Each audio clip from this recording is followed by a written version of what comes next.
You might be scared, you might be inspired, you might use AI to some degree right now. But our guest today, Daniel Rowe, is a rabbi, he's a doctor, and he demands thinking differently. We all deal with the question of how do we interact with this wave of AI coming our way. The conversation today is going to alter the way you look at it.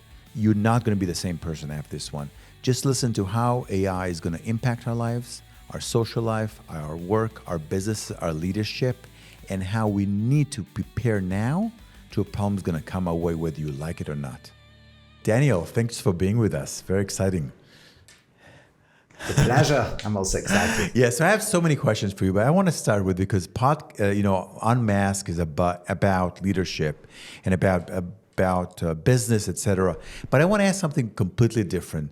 Why philosophy of math? I actually studied philosophy undergraduate because I'm just fascinated about life questions. Me too. So it brings us both together. Yeah. Right. So when I studied, after I'd finished my degree, I realized there were so many areas we were studying, and I could write an essay on, the role of definite descriptions in language or whatever it was, epistemology and metaphysics. But I never understood why the philosophers were discussing and debating these issues. Why is it important? So I did a lot more reading, and I realized everything came back to issues in the philosophy of mathematics. It's like mathematics is a deep underpinning of reality. Our universe is mathematical. It's the language of science. And in the late 19th century, people suddenly realized human intuition breaks down, but there's got to be one area that's true, and that's maths. One area where intuitions, even without intuitions, we'll know it's true. And they began to try to reduce maths to logic. And imagine you had a computer, decades before anyone did. Could a computer do maths? And the project ultimately failed. Incredibly enough, it turns out any system sophisticated enough to encode and capture mathematics is sophisticated enough to trap itself into all sorts of loops and paradoxes that it can't resolve. And it needs something from the outside to see its truth. And this was called Russell's paradox and Gödel's incompleteness theorem. Anyway, this just got me fascinated. That's incredible. It's so funny. Like generally we ease into a podcast, but I can go from here. Like I don't need anything else to talk about because, but isn't mathematics also a language? It is a language, right? Maths is both. Yes, it's a language, but it's also trying to discover the structure. Maths is the structure of everything. In other words, ancient people got science wrong because the world could have different science to what it does, but they never got maths wrong. Some bits were incomplete, but if they worked out a calculation, it's true to this day. Because maths is not the study of the way the universe is, it's the study of the way any universe could possibly be. And again, so we use a language. You're the expert, but just I respond to what I'm saying. Also, many 19th and 20th centuries concepts about the cosmos, etc., are math only. Were not proved yet, right? They're more based in formulas. Yeah. Yes. I mean, Einstein's relativity was done. And how old is he? Was he like 26 years old or something, if I remember correctly, right? Yeah. If you want to feel like a loser, read Einstein's biography, because I was like, what am I doing with my life? I read it in my 40s, and he's yeah, that's incredible. So, is there a specific area that you're getting the PhD in the philosophy of math? Yeah, infinities. I study infinities. Wow. Okay. It's a big subject. It's infinite subject. Exactly. Endless. Yeah. Exactly. That's good. So, thank you for explaining that. So, again, thank you for being here. And you said something. You and I spoke in the past, and you said something to me that was mind blowing. And I said to myself, I must have Daniel on the podcast. You said very provocative. For me, it was very provocative. You said we are the last generation of Homo sapiens. Can you explain to us what you mean when you say that? Okay, so we know that artificial intelligence is flying now, and with quantum computation, in 5 years' time, when we re-listen to this podcast and smile at ourselves, in 5 years' time, it's likely the world would have leaped so far forward from what we are right now. Even just 5 years ago to today. Yes. I remember talking about AI 5 years ago. to some industry professionals in various fields who laughed at me saying certain jobs will be taken. And today, like, oh no, of course we can see the power of this. So 5 years, then think with quantum computation and more intelligence, things are just going to speed faster. So the 5 years after that are going to be like hundreds of years worth of general pace change before, let's say, the Industrial Revolution. By 15 years, 20 years, I mean, we're going to be at a curve of change that is so vast. The most likely scenario, because humans will rightly fear, we do fear the machines becoming too powerful for us, is we'll try and join them. So we're going to wire into these things, which means our intelligence is going to magnify also at levels we can't currently So when imagine. you say, let me just pause for a second. When you say wire, do you have more of the Elon Musk way of thinking there'll be a chip that will add to us? Yeah. Yes, I'm sure that's how we'll do it, at least in the beginning. And you probably have, I want to hear what you mean in the beginning, but because let's go sci-fi, let's go completely out there, I want to understand. But before that, my first reaction, and I don't think I'm so alone in that, is a fear. It's like, oh my gosh, someone's going to put a chip in my head. Like I have maybe an illusion, because you're also a philosopher, that I have control over my life.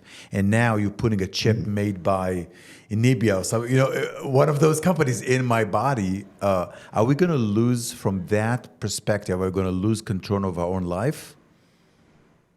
I think we'll get more control, because right now we're limited by the limits of the brain. There's so many things we can't. We would love when we see somebody, we know them. Where do I know them? Where do I know them? My brain can't recall it. The memory is very limited. I've read so many things and learned so much that's just gone. I don't know how to access it again. Well, if I have all that information, and if I have information instinctively, like we have a lot of instinctive information in our brain, right? We have certain social skills. Nobody taught us, we can improve them. Certain mathematical reasoning you can train, but we have certain basic skills in our brain. If those skills upgrade, if our memories upgrade, there's all sorts of ways in which we become more capable, not less, and which we gain more control over our lives, not less. Now, there will be all sorts of consequences to this, which we don't know, and that's where the fear is legitimate. Humans are programmed to be afraid of change, but we can't help it. It's going to happen. And yes, some humans may choose to opt out of all this and spend their lives in a machine, in a cupboard somewhere, being intravenously fed and living in fantasy worlds. But I think many humans will actually want to be a part of it and there'll be some like gutsy people who do it in the beginning, and there may be tragedies and things that go wrong. But then once it's sorted out, us being able to wire into this technology and catch up with this AI that's getting incredibly intelligent and be the consciousness of that intelligence, I think we will want it, and we'll see others do it, and we'll be jealous, and then we'll want to join them, and then there'll just be this humans just joining this. And then we don't know what it'll be like, because we don't know what we will be like and what we'll even want. So we can speculate and guess.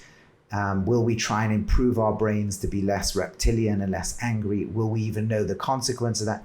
Okay, that we don't know, because as we become more intelligent and more aware, we will think differently. So one area that's going to change is our intelligence. And actually, in many ways, that's a huge part of what makes us human, right?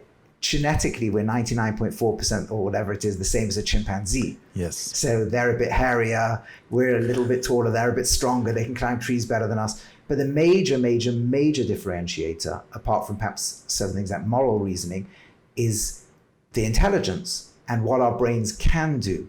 And once we're wired into this, the gap between us as joining the artificial intelligence and the Homo sapiens that we are now is going to be bigger than the gap between a Homo sapien and a chimpanzee at some point.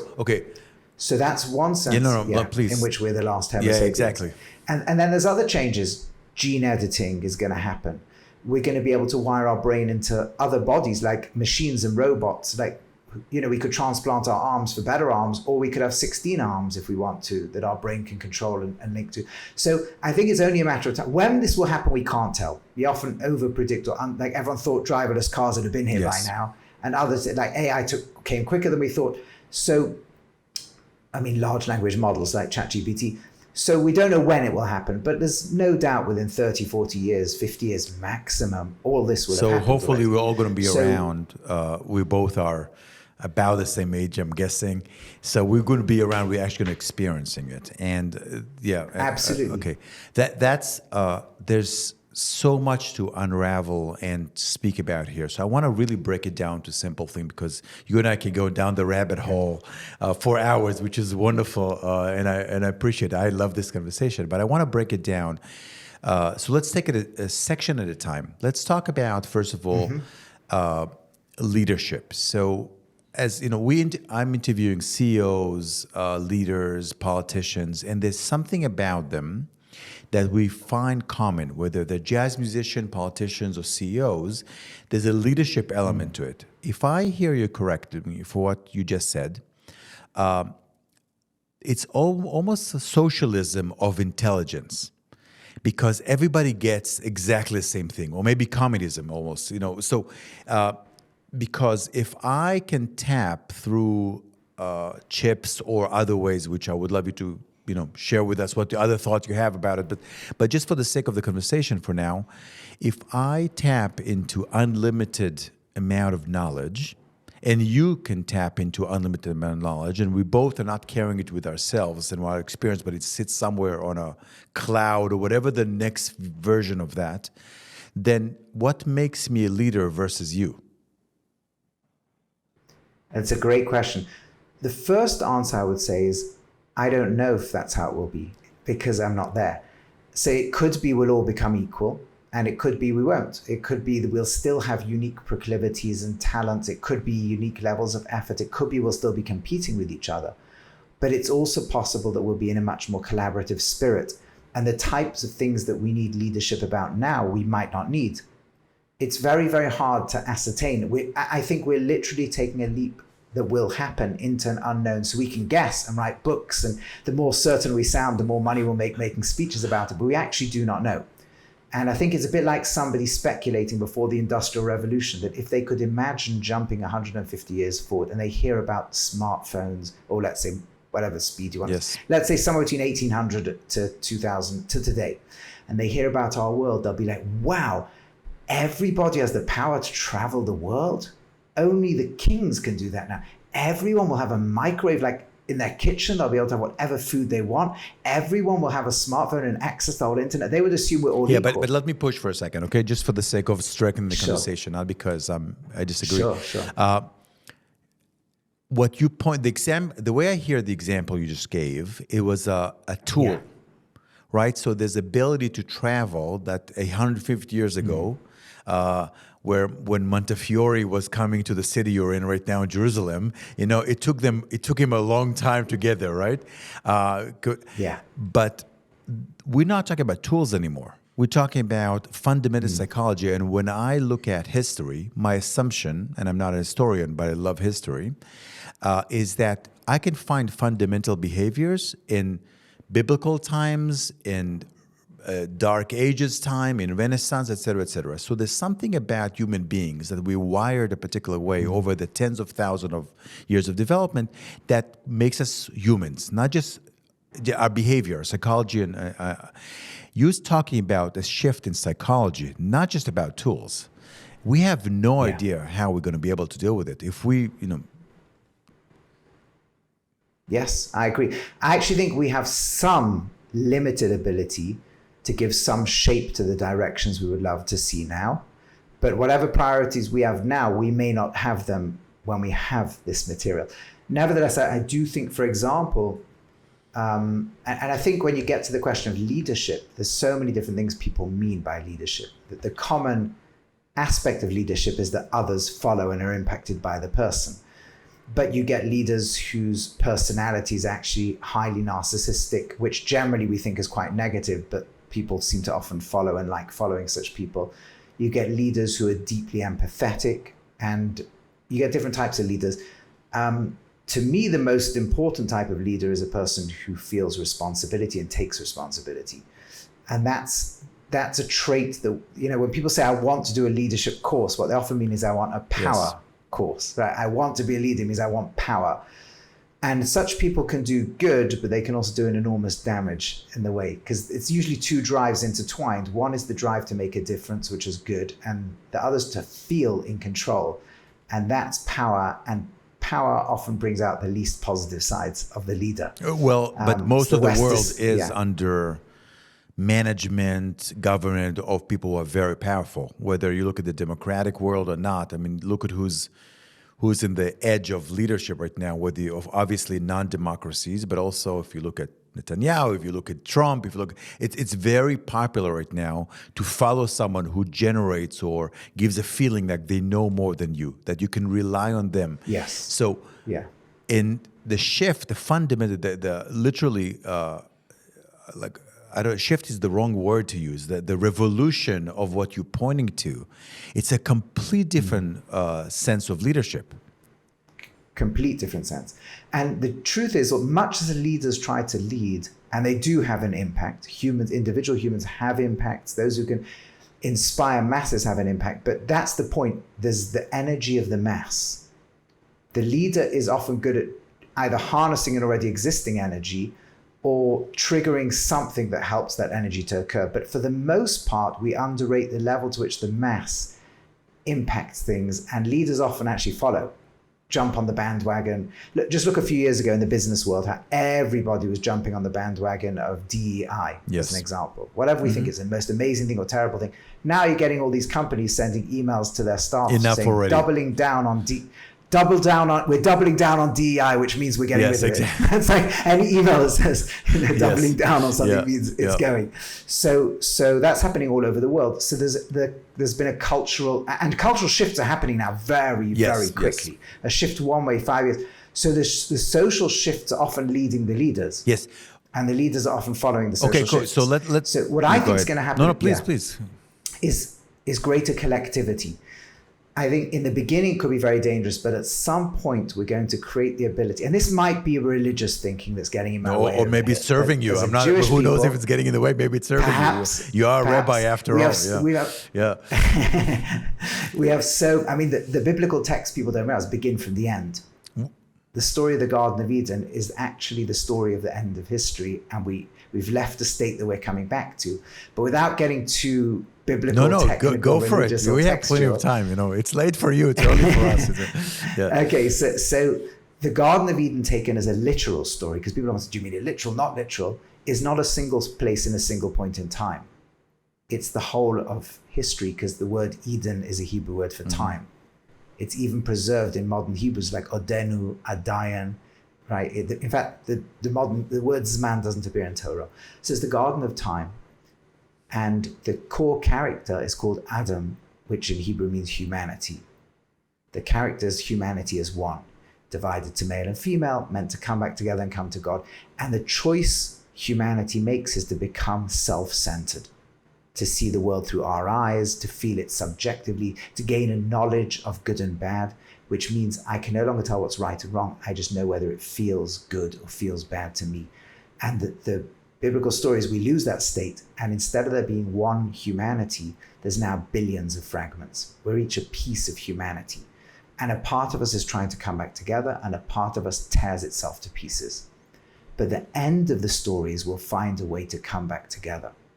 And to some degree now we do behave quite socially. In other words, we behave too socially. There's like so many people interacting with everything we ever do, on every post we ever make, but we're touching hundreds or thousands or millions of people directly and indirectly, and they're touching us. In fact, the world is so interconnected right now.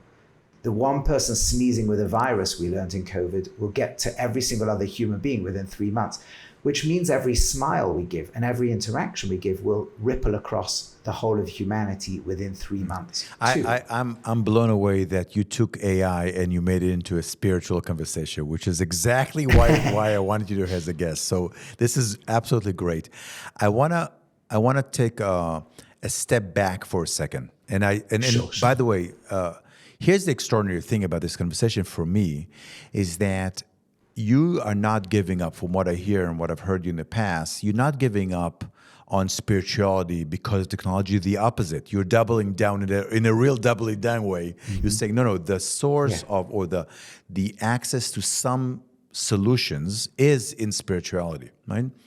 But I want to talk more for a second about the technical thing, because you're a real thinker, futurist thinker around business and leadership. You work with business people. So I want to step before we come to the end, because what if, Sure. again, please correct me if I'm not getting what you're saying, but you're saying, look, there'll be chaos, but out of the chaos, there's a probability, we don't know, like we know, that something will arise that is fundamental, which is humans coming together.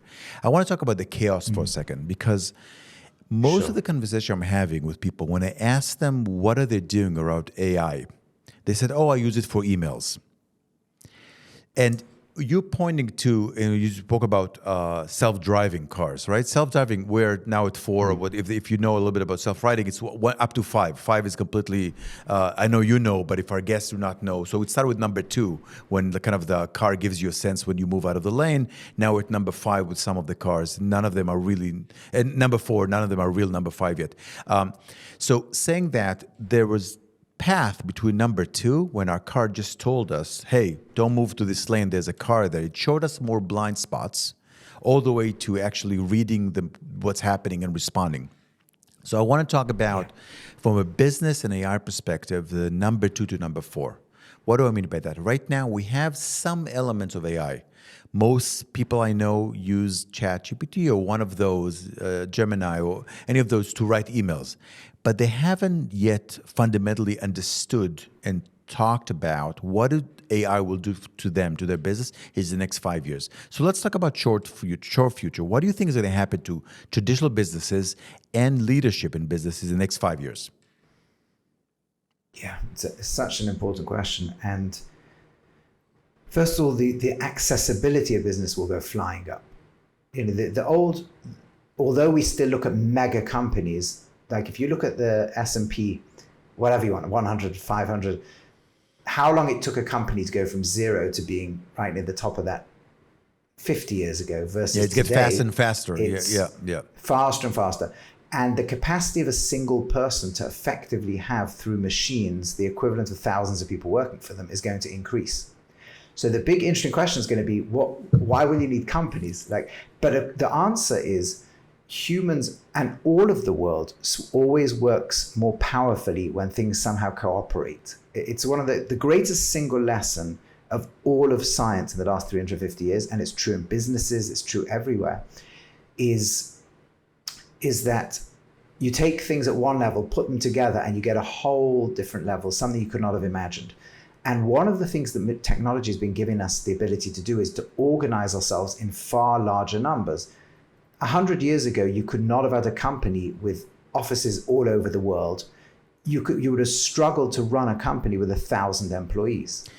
It was just humans couldn't. Yeah, but maybe not companies, but large organizations existed. I mean, the Roman Empire was quite large. The British Empire, the Mongols. I mean, there's big, and they communicate. They manage it in a different way. So I get the communication. It just the question is, do you think that we're gonna need less people, so the size of the company is going to be big enough, but not a lot of employees are going to run it? Yeah, well, first of all, the things that companies produce today will be a whole company with thousands of people could eventually be done by just one CEO and their machines. Yes. That's going to be a massive revolution. Look, once you can 3D print anything you want that we can produce, and whatever you can't produce, a machine can produce the thing that can produce it. I mean, already right now, graphic designers, you feel very sorry for anyone in graphic design. They're relying on the fact there's a few companies and charities and government agencies that have not figured out that you can do anything they can do, you can do in 5 minutes with a good prompt. If you don't know the prompt, ChatGPT can write it. So PAs are on the way out sooner or later, right? Junior lawyers writing contracts. But how far is it? Like, start to think of any function somebody can do for you. How long will it take for a machine to do it better? And much cheaper, obviously. So yes, what one company can do when you're sending people off to research and to this and to build and to negotiate, and one by one job after another is going to start being replaceable by machines. And so you'll be able to run a multinational company, the equivalent thereof, with very few employees. But other things can happen too, because that's a process been happening for a very long time. And rather than shrinking companies, it actually expanded them. The point you made before about the Roman Empire and the British Empire is true, but there was only one type of entity that could run something that large before the Industrial Revolution, and that was a government, an empire, that, maybe a religion. But it was very difficult to have something that large. The average farming community struggled to organize itself. To produce a revolution wasn't very easy. And then you started getting companies like the East India Trading Companies, and now lots and lots and lots of people can own mega companies. So it's not a given that just because a lot of that has happened because of technology that people thought was going to take away jobs. So what you got, for example, in the Industrial Revolution is all the jobs humans did, which was mostly using their body, machines became much more powerful than them.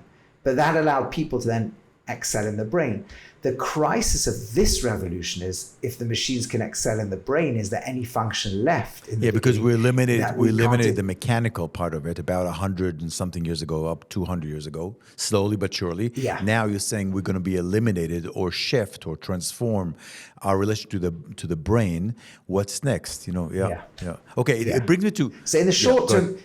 In the short term, companies will be able to see a huge downsizing of staff, and that could produce all sorts of social complexities. Either it will produce mass unemployment and misery, or it will produce masses of people who start to run their own companies and specialized niche services. Humans have become more and more niche, and the more time we get in leisure and wealth, the more we look for niches. And the more nowadays you can offer something, one product. Today, a kid growing up in some part of the world who has something a bit unique, even if only 1 in a million people love it, they'll be able to translate their website by AI into every language. They'll be able to translate themselves into every language, and their product can sell every single place in the world. They'll just download software, and their idea will become a software that everyone can put into their 3D printer, and boom, there you go. So we may see mass unemployment and misery and social revolutions, or we may see a process where lots more people can actually offer other people in the world services and goods. It's very difficult maybe to we'll know. see both. Or both. Exactly. Maybe we'll see both. Yeah. Okay, so let me go that route for a second. Look, my biggest challenge in thinking about it, when I think about it, is that how do we pay for it? Not the individual. So if I'm an attorney and I'm going to be replaced by AI very, very soon, right? And I'm making in New York, you make, even if you're a junior level attorney, you make 6 figures, you can afford rent, housing, education, and entertainment, going to shows and restaurants. How can I afford it if I'm now unemployed? So how do you think people will be able to eat? So if there's mass unemployment, the irony will be that that will be because machines are doing everything and very little will cost us. We only pay for a human. Even if you pay for a machine service now, it's because somewhere in the system is a human being who wants the money, right? If we really can get to the level of automation where only 5% of the population work, the poor guys, those poor 5% will have to figure out what to do with money because most people won't need it. If you could get to a position where machines can grow food for you and deliver your perfect recipe into your 3D printed kitchen and prepare the perfect meal and give you whatever entertainment you want to do it. If you could really get to the place where it's fully automated, we don't need money. Nobody needs to pay for anything. Because costs, just for me to understand, costs will decrease substantially? Yeah. Wherever you don't need a human, you don't pay money. Yeah. Oh, except for greed, right? I mean, you can see there's massive companies have very little employees. Especially, like, for example, social media is a good example.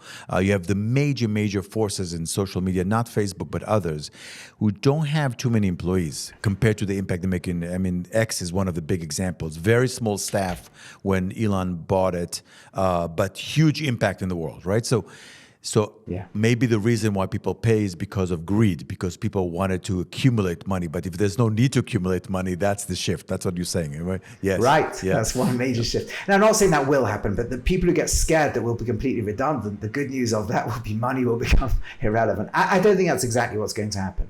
I think, like I said, the first thing will be we will learn to be more impactful.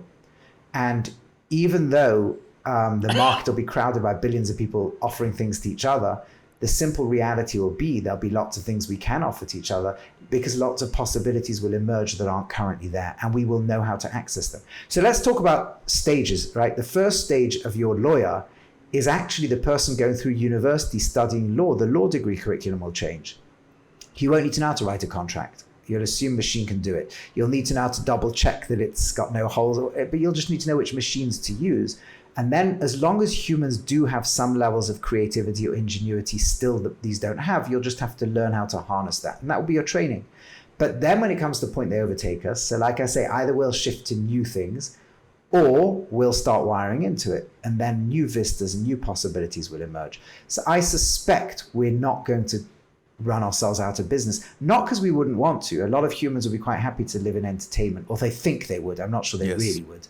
But the entertainment would be so realistic, you wouldn't even know the difference. But it's more that our fear of not wanting to be left behind, machines that get so powerful they could eliminate us. But more importantly, there's an excitement of what this could do. And like I say, only a small amount of people jump in right at the beginning. But shortly after, people see it's okay, and actually these guys are now the giants, as long as they also let us in. So we better make sure some very benevolent people go in first and don't lock us out, right? Which might happen, once we right? Which could happen because it's a risk. You do want to be the first one in, the first one who knows it'll be healthy. You want to be right in there, because if others lock you out, you want to make sure you're on the other side. And one of the things I think our thinking in terms of business is just more a case of just jump on the bandwagon and work out how this stuff's going to work for you, because predicting too far ahead in the future, we won't be able to do. But in terms of a deeper type of leadership, which is how do we want the world to look in 10, 15 or 20 years time? That I think we can think about already now, because money still talks now and guide research. And at the moment, what the machines are doing is looking at what we currently do and making us do it better. So we currently have armies at war. So let's make military better. There's lots of money for that. We currently have whatever it is humans are pursuing and think they could pursue on the horizon, machines are helping us do. But we can start to ask for research and machines to develop things that are not currently on the horizon. I'll give a good example of things we've seen already, right? Israel's Iron Dome, right? America's just started talking about Golden Dome. Israel's Iron Dome was a response to a problem. Back in 2005, they pulled out of Gaza, and Hamas was able to fire rockets and paralyze the whole country. So there was no emerging technology that could shoot down a short-range rocket. So they put in lots of money into it and offered universities and people prizes and competition drove it, and different ideas came forward, including blowing up these massive inflatable air things that will cover cities and catch rockets. And eventually this idea won. America had a military problem in Iraq. IEDs blowing up cars. So they put out the first tenders in the mid-2000s for driverless vehicles. And the first year, not a single driverless vehicle finished the course they set up. And by the second year, 3 or 4 had done it. So we should start putting research, not into military stuff, but how can we solve social problems that make us live together better? And how can we start thinking about a better version of human beings? Because certain problems that are built into our brains that were very effective when we were hunter-gatherers don't help us right now. How can we start to tweak brains so that we become better humans without making ourselves trampled upon by everybody else? So good. Before you give me the example, I just want to ask a question, because I'm going to be less optimistic than you for the sake of conversation, even though I'm generally very optimistic, but I think it's a good ping pong back and forth. So the reason why money was invested in self-driving cars, military cars, or Iron Dome, because there was a fundamental, immediate problem that had to be addressed. Humans are not very good, from my experience, in thinking long-term. When the problem exists right now, they put their resources, their thoughts, their manpower, whatever it is, machine power into it. You're asking, if I understand correctly, you're asking to think long-term. And there's no incentive, and a true incentive, a financial incentive for what I see. Please, again, show me I'm wrong. I'll be delighted. There's no true incentive in the immediate moment right now. If I'm managing a company, if I'm managing government, to spend billions of dollars, because now it's probably 100 millions or billion for now. It's going to get cheaper and cheaper with time. To think about the long-term solution, if my elections are in 2 years, politicians don't think 20 years. We want them to think 20 years, but the reality they don't. And by the way, just an aside, I was in Saudi Arabia, and as someone who grew up in democracies, I was blown away because the first time I saw a different way of government, which means because, again, my theory around it, because the leader, a young prince, who knows he's going to be around for the next 20, 30, 40 years, the entire operation operates differently because he thinks very long term. He can take risks, he can do things that in democracy, and I'm not against democracy, I'm all for it, but the typical politician thinks 2 years from now, 3 years, midterms, the next election cycle. So give me a better understanding of how do we deal with the need that you're pointing to, commitment, to a long-term commitment to solve big problem, while the mentality of business leaders, it's all about the next quarter, my stock value, et cetera, et cetera. Not too many business owners, especially when it comes to public, which most large companies are public companies, they don't think very, very long-term. So give me some input around that. Okay, so I think everything you're saying is correct, but humans actually, even in democracies, do long-term things when they see the immediate problem today, but they don't see yet a technology to solve it. So for example, medical research. We're now benefiting from research done 20 or 30 years ago to solving cancer because we saw it was a massive problem. We knew we didn't have technologies to solve much. And gene editing right now is literally the first human life was saved through gene editing, I think this week. The research began earlier. Elon Musk is a very good example. All the technologies he's been investing in, we're dealing with problems of today. The day he started, the solutions were far on the horizon, but he understood a company owner and government in certain areas, there is money behind research because company executives also hope to be around in 10, 20, 30 years time. And so they can put money into research. And I'm talking about current problems. I'll give you an example. You're a CEO of a company. Your biggest headache, no matter what company you run, is the shortcomings of human beings. Yes. It's your own employees. Yes, you got competitors. Yes, you got this. Yes, you got regulation. But it's that annoying employee who's got an ego problem who's battling you there. And it's that one over there who's lazy, and that one who's not loyal, and that one who's cheating this one, and that one. And you're spending, whether you're running the intelligence of the United States of America or the CEO of whatever, an enormous amount of your energy is dealing with this. So, and marriages are falling apart all over the world based on human dysfunction. And it's the same sorts of dysfunction: deep insecurities, anger, lust, jealousy, laziness. We all don't want to have these things. So suppose we said, okay, we're going to start collectively setting up research into studying the human brain, understanding what it would take to get past this. Would there be negative consequences? If humans were all loving, giving, hardworking, what would start? Okay, but let's start. We're now beginning to get the technologies to study this. And the motive is gigantic because actually it's our number one issue. Everything we encounter at every point, including collective dysfunction, is related to all of this. So at the moment, nobody, as far as I know, is thinking about solving this, but this, with a bit of talking about it, could start to shift people's minds. Because if we could generate better human beings, and we might argue about what that means, but if we could learn that by taking this pill or doing this work or literally rewiring the brain this way, you could escape feeling anger, but calibrate it to the right level you need to stand up when you need to stand up for yourself. So you just said we can become better human beings. I want to pause and ask you, what is, from your personal perspective, is a better human being? Okay. I'm not going to go through any religious ideas. You can, absolutely. Okay, this coheres with religious. I want with religious ideas, but I'm saying something I think we would all universally agree. We can work out what the problem is, right? Anger is a good example. Again, there may be a micro bit that we need, but we all feel when someone's angry, they lose their humanity. And we know it ourselves. We say things we wish we never said. We regret it. But it flares up like this drug that it takes us over. We would love to be able to control it or dial it down or just get rid of it altogether. I got to pause because Sure. I look again. I love what you're saying. It is such an inspiring conversation.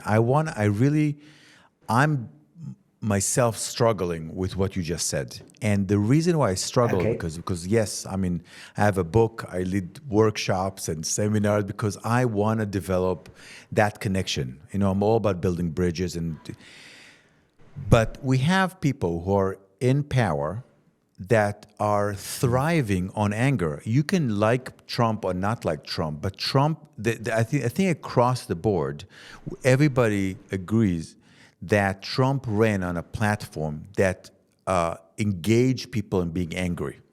You look at Facebook, the reason why Facebook gets more clicks is because they understood that when you're upset, you will click and stay more longer on your machine, on your computer, on your phone, than if you're just happy and it's all kumbaya and all is great, right? So whether it's Putin or Trump or Facebook, you're pointing to something that you and I agree on, that a better person is someone who can dial down or be responsible at least for their anger. But we have substantial people in power, whether it's money or political power, that are actually thriving on that. So help me work out, how do we commit to better people? How do we develop research and spending money and time and thinking and development around being better people while we have a lot of forces that are very dominating in today's world that don't see it like that? They actually thrive on tapping into that anger.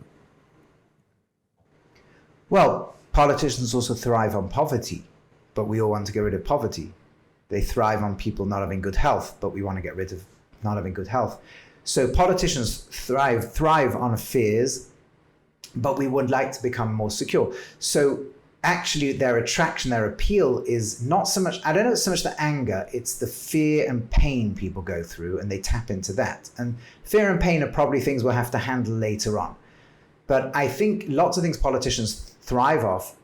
At the end of the day, if humans become healthier, so they won't be able to run campaigns on this is wrong because your healthcare system's bad. Yeah. Okay, so they'll have to find something else to run on. You're saying politicians are a mirror of the culture and behavior of humans. So if humans elevate themselves, successful politicians okay, I get you. So politicians, will change also, because politicians want to echo and mirror what is important to us. So if it's what's important, and the ones who won't get voted in.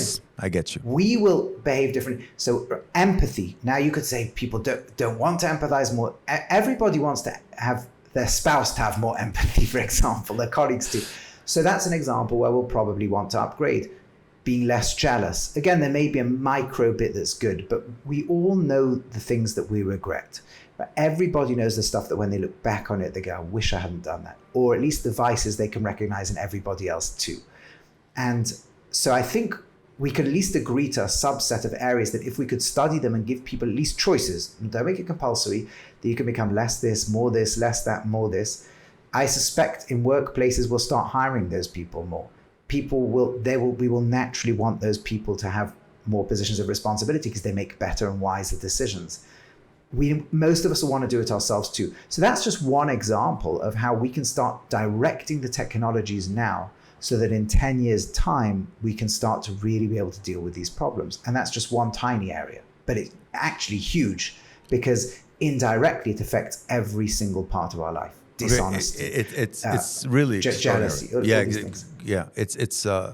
just saying we could list off the vices that we all think we wish we could get rid of or dial down. When I speak with a CEO, she or he are dealing with balance sheets and management of employees and competition, etc. You're asking, if I hear you right, you ask them to think parallel to all the things they're doing all day long, is they want to really think about the impact of machines, not just on the emails they're sending out or the supply chain that they will be dealing with, but actually on human management. Am I getting the message correctly? That's not what I was talking about something else, although there may well be able to be things like that. Your HR may well be able to be massively boosted by avatars that are empathetic and so on. But I was talking about something else. I'm talking about an investor's eye. The wise investor will be the one who starts putting their, those investors who like going for the wild stuff that's coming in 10 years' time, the Elon Musk equivalents, he's already now powering all the robots and the hominid robots and all this, and driverless cars. He saw things in the future that others didn't see. I'm saying something that will be the most wanted product on planet Earth. But at the moment, as far as I'm aware, there's no research driving it. And there's research, people are studying the brain and are understanding the brain is going to accelerate now. With quantum computation and AI, we are going to map the brain, I think, in a very short period of time. We're going to understand like what every function going on there is. And whoever masters that and is then able to create products and things around making us better human beings will, forget billionaire, that's a great technology to invest in, and that's trillionaire stuff. Yes, and by the way, it's contradictive in an amazing way, because you said trillionaires, but the same 2 minutes ago we said about there maybe won't be a need to be trillionaires because it's a drive that came from a particular context that won't exist anymore. Yeah. Absolutely. When I say trillionaire, I don't necessarily mean it'll be in money at that point. It's whatever we pursue when we pursue the trillion, right? But let's for the moment just stick into money concepts, because you're talking to business leaders and we can relate to that at least in the short term. Exactly. Okay. I was going to move on to another example, which is at a social level. I think countries do recognize they have massive social problems right now, especially in democracies, but not only. The pace of change creates winners and losers and creates massive social tensions. And I'm here in Israel, right? You're in America. I mean, the social dynamics between conservative, liberal, religious, and secular, wherever you want to divide different cultures, different religions, different ethnic groups, is gigantic. And so let's take Israel, because it's a newer state than America, under massive pressure. I mean, it's literally been in a war for survival since before it even started. Lots and lots of historical reasons, the role the Jew as the demon to half of humanity and the angel to the other half plays out in Israel. And you've got its secular population that built the state and the growing religious populations, and Jews who came from Arab countries now outweighing Jews who came from European countries, growing Arab sector, growing ultra-Orthodox sector, and all these clashes that are coming from that. And right now, it feels like a crisis mode, even without a terrible war going on and the way it's being looked at by other parts of the world and all these horrible things and hostage crisis and the nation tearing itself up and so on. But imagine you sit around the table and say, we want to solve our problems today. Everyone laughs at you, although there's lots of people working on these things. But imagine if we said one second, let's stop trying to solve the problem today. Could we work it out so that in 15 years' time, every problem today can be solved? Let's start to think now about conflicts where it's zero sum. So let me take a really trivial example. I think I might have mentioned this to you once when we were talking. Let's say religious people say, we don't want to see any non-kosher food in the state of Israel. And everyone else laughs at them, saying, you crazy, it's a free country, it's a liberal place, we want to be able to eat what we want. And then somebody from the left and the socialist world says, I want to see no animals ever killed. And everyone laughs at them and says, you crazy, first we can't afford it, and second of all, it's a free country, we want whatever we want. And we can't resolve that tension today.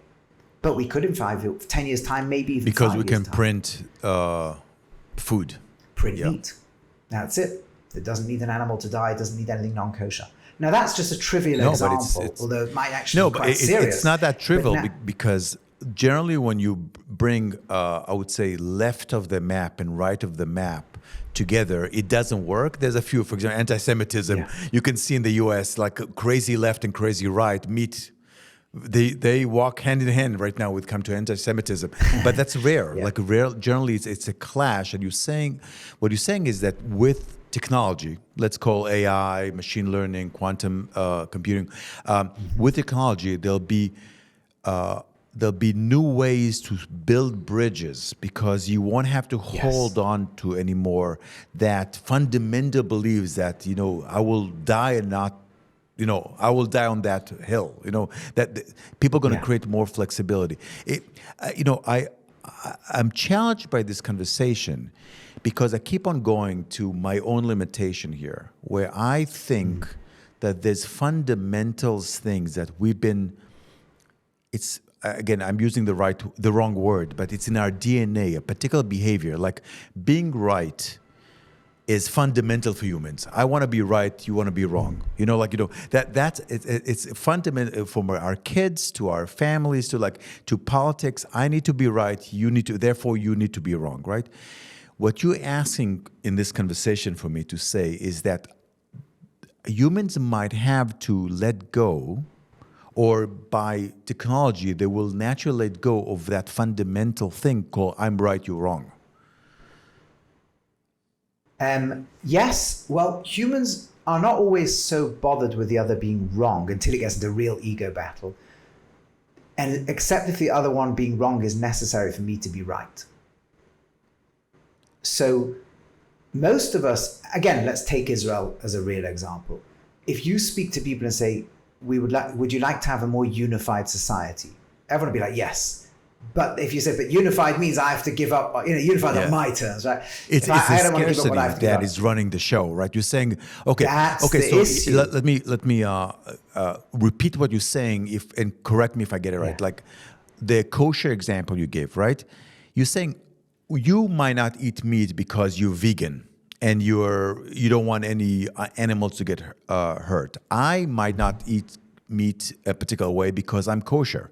It doesn't matter what brought us to the place, but we both eat food, I won't call it meat anymore, let's just say, that is printed by machines, and we both can live in peace with that action. Doesn't matter we don't agree with each other about whether your drive is humane behavior and mine is a religious belief, but we still do the same thing. Is that what you're saying? Yes. Exactly.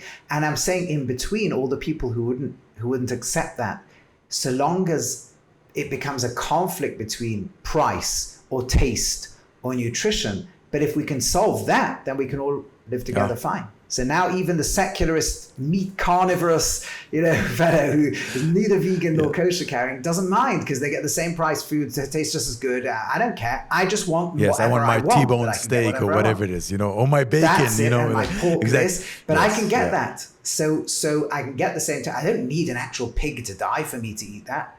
So as long as you can deliver what I need, then I can let you have what you need.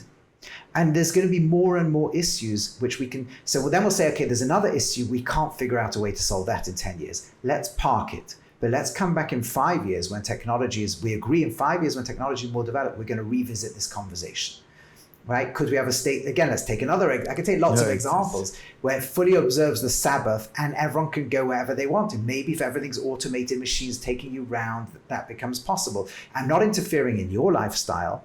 But so that's an example. And then you get to much more difficult problems like, the Muslim Brotherhood wants the entire state of Israel to fall under Islam. If it's not under Islam, they have to fight and fight and fight. So we see Hamas, they'll fight for 100 years until we're all dead but maybe technology can allow people to live in the same country and have enormous parts of their social and political life in different spaces because they're taking place in virtual spaces. Yeah, you're speaking... Again, that's No, but you're saying the same thing, which is you're saying there's a fundamental shift from scarcity to abundance. That's how I hear this conversation. You're saying, look, until now, the formula was I have to give up something or take something from you because there's X amount of things, whatever the things are, okay? What you're suggesting in this conversation is that through technology, through AI, and other things that are going to develop with the gene engineering, et cetera, there's an ability to build world where it has such abundance that we don't have to step on each other's toe. There's no like, if I win, therefore you lose. If you take, therefore I give, et cetera, et cetera. Yeah. Yes. Yeah. And what I would say is, if we start the conversations today, confident that we can get there in 10 or 15 years' time, it will change the way we look at each other today. Because if I'm confident you and I can be partners in 15 years, I feel like your partner today. I'm scared because I think in 15 years, either you take over me or I take over you. That's what's driving so much conflict, social conflict. People say, I'm afraid of Islamic immigration. They're afraid in 15 or 20 or 30 years' time that they, as an old person or their children, are going to live in some radical they're scared of losing their own culture. You're saying you can live your own culture. That's what they're scared of, exactly. Look, you absolutely. I'll make it very personal. As someone who grew up secular, for years it took me to get to know people, etc., to let go of that fear of when an Orthodox Jew talks to me or wants something, that they're going to take away what I believe liberty is, right? You're saying it actually can live in harmony, and you can be fully Orthodox and I can be fully, let's just say, secular, and we can all live together because there's less clashes between the cultures. Yeah, technology allows a narrowing of what we're actually fighting over. And by the way, this has happened before. You know, we all talk about the great move away from slavery, which is one of humanity's greatest achievements, especially the horrific forms of slavery that, you know, took place. But prior to, let's say, 17th century, it was really difficult to imagine a country where everybody wasn't in service. You know, look at Britain didn't have slavery, it had serfs. So everybody was serving the landlords. And technology allowed everybody to become free and independent. And now we could talk about democracy in a way. The Greeks could talk about a few people voting in one city. We could talk about countries voting. Women's rights. You know, today we debate what makes a woman happy or a man, but if you go back to before the Industrial Revolution and before, let's say, birth control, there was nothing to discuss. Men were busy trying to get food that day, and women were having children, looking after them. There was no roles that you could debate. So technologies create possibilities. And what I'm saying is we actually have the ability to start shaping that and already bringing ourselves together in a much more tension diffusing way. The minute we click that the world in 15 years is not going to follow the trajectory that's doing now, let's shape it. Let's direct it together. I'm so thrilled about the optimism. I mean, I did not think the conversation is going to go that route. This is great. But I do want to ask a few more questions, if you don't mind. Sure. Do you have kids, Daniel? Okay. How old is your oldest? 23. Okay. The youngest is 2. Okay, gotcha. Okay, good for you. That's range. amazing. Okay, so I have 2 girls who are in college, 20 and 22, and I have a son in high school. And when you speak to your kids, knowing what you know, having that understanding and philosophy that is guiding you, what do you think they should learn? It's such a great question. I need help. I'm like, what do you like? Yeah. It's a good. You see, I want them to do well in school, not so much for the reason I would have done 10 years ago, which is they'll need this piece of knowledge for the rest of their life to get the degree, to get the job. Because I suspect the jobs that will be around when most of them graduate high school, university, whatever, are not. They're going to be so different anyway, and the training that you'll be able to do to get them will be much faster. I think it's just good for the person's discipline. Whatever you're currently studying, study well, because you need to learn that trait of studying. And good, but it's, to me, more important that they learn to also a little bit more time, a little bit more leeway to follow what they're curious and passionate about. Whereas, let's say, my older kid, when he was in high school, I would have pushed it, leave that aside now. Not that it worked, by the way. He was a very curious, passionate kid.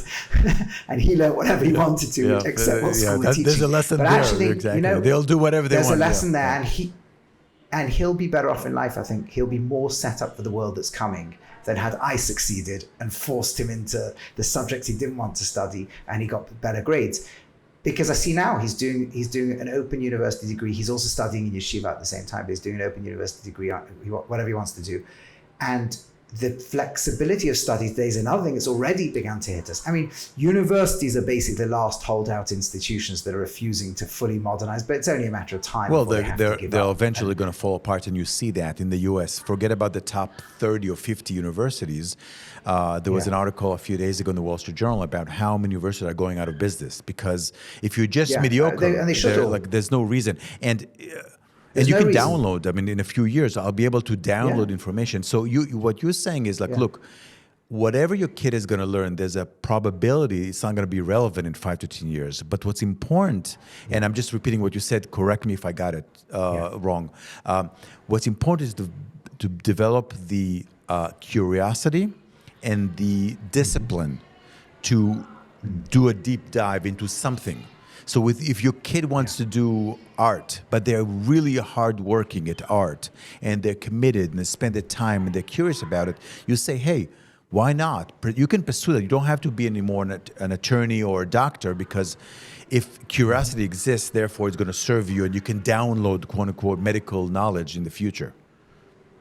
Yeah, now if they're 18, 19, then that may not be the best advice. But if they're 5, 6, 7 years old, even the 18, 19-year-old will hit it at some point during they'll be 28, 29 by the time all this hits. But so there may be a benefit for a few years to have a decent job in between, But I think a lot, and I think that takes pressure off parents, because many parents feel this, if my kids don't do well, I'm going to be the failure, they're going to fail. I think parents should try and strive. Is one of the main ethics of life is to learn discipline. A child needs to learn, whatever they do, that pain is not the opposite of pleasure. Yep. Pain is the price you pay for it. And you need to put in effort to get results and all that. But it's as much developing healthy relationships with our children, because, the pressure of it, you've got to be the lawyer or the investment banker or this or this or this. It's not that it shouldn't be there, certainly for the older children, but we can be more flexible where that's just not the path they're going to take. They'll be okay. Other thing, or if they won't be okay, they might not be okay as the investment banker either. Yeah. Okay. Last subject, because I can spend hours talk to you, but you have a 2-month-old and a 23-year-old, so probably got to go home. I'm assuming, but you're a rabbi, you're religious and spiritual, but your world also exists. In concrete changes like AI, machine learning. Share with me something more personal. How do you balance the two? Do they serve each other? Do they clash? A deep understanding of technology and science, at the same time you're very spiritual. How do you go back and forth, or are they all coming together? Give us a little window into your world. Okay, I feel everyone produces danger. We shouldn't ignore the danger. So long as human brains are still wired with major defects in them, every technology gives power, and power to the defective brain is dangerous. And we have to be real with those dangers. My phone is filtered, and any kid of mine who has access, so long as they're at home, will have lots of filters. And I don't let them, we as parents do not encourage it at all at a young age, and even into the young teenage years. So we're aware of the dangers of technology. At the same time, there's such an excitement about what this is giving us. Whoever preaches about the dangers of technology, you don't Google things. Come on. 20 years ago, you don't use Waze when you drive your car. We used to use maps. Yes. We used to take a map out. One of my favorite stories is that my mom and her partner, they were doing a motorcycle trip cross country in the US, and they stopped, and he opened the map because they're like old school, right? And a woman stopped and took a picture and said, "Do you mind if I take a picture? This is amazing. You're opening maps," so yeah. Maps, yeah. It didn't do Airbnb holiday, etc., etc. So, but the thing I feel so excited by it, because the whole biblical text is this: the world used to look at itself in cycles. Ancient civilizations and pre-civilizations always be the sun rises and sets, the summer comes and the winter comes, we die and we're reborn. These kind of philosophies, and in comes this biblical text and starts saying, no, history began somewhere and it's going somewhere. And humanity's going to improve. These warlike humans are going to find a day when they live together in peace. Every child will be educated. Everyone will welcome the vision. They'll come to Jerusalem together. All nations of the world, not one on top of the other, to find the word of God. And that implies, with all their uniqueness, with all that makes each nation and culture and civilization, ideology great, we're going to find that oneness. And as I said, the story begins with Adam, humanity as one. And it will end when we come back together as one. And as a person who wants to be in contact with God, I know how limited my brain is. And I believe collectively we will be elevated to a spiritual and moral good that we can't even begin to dream of right now. But even if I was talking to somebody completely secular, didn't buy into that, I believe there's something deep in the intuition we all share, that we know if we can come together in some way, something will be there that we currently can't even begin to imagine. And it might be a painful road to get there, but I think there's a good waiting on the other side that is too exciting. What a great way to end. So, Daniel, I can speak for hours with you. So thank you for your generosity. You're absolutely, you're brilliant, and you bring such a challenging way of thinking about it, because I, out of ignorance, look at it as completely two different subjects, spirituality, religion, and science. And you bring the two in an amazing way. So thank you. And It's a real pleasure. I really appreciate it. And go be with your family. Thank you. Absolutely. All right, Daniel. Thank you. Bye-bye. Thank you. All the best. Playbook. I want to speak today about balance. And when I mean balance, I'm speaking about something specific. There's a drive that entrepreneurs and leaders and people who are hungry have. And there's this hunger for more success, more accomplishment, and a lot of things we do in Unmask and through the Zenith Code is we deal with how do I master the ability to be extremely successful.